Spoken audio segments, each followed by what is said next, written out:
Hey everybody, it's Margo here at My Favorite Quilt Store, and I've got all the 8-inch squares cut out. So what I wanted to do was show you a little bit of my process of laying them, putting them onto the design wall. So here's what we're going to do first. First thing that I did was that I figured out that we needed 7 blocks across and 9 blocks down. So I went ahead and made a row so I'd know how far that needed to go. Then what I did was I just started randomly placing them on the design wall so that I could see if I liked a color next to one another. So some of these had some pink in it. I put those in place. So what I did was I randomly laid them out, and I wanted to make sure that my flowers were facing up. When they did have, like this one is facing upward, this one is facing upward, facing upward. So I wanted to make sure that the flowers were facing upward.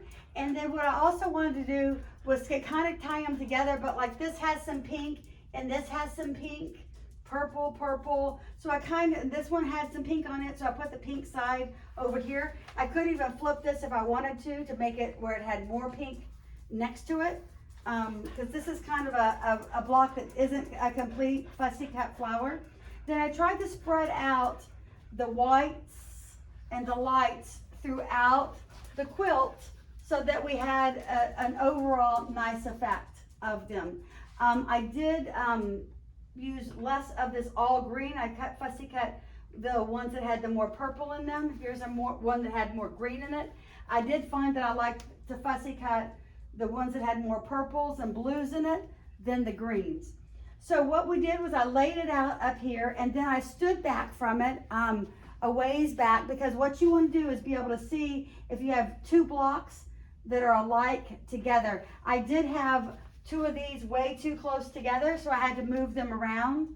I had another one that was right next to each other that were the same exact block, and I didn't really want that in my quilt, so I moved that around. And so then what I did was I stood back and I took a picture with my camera.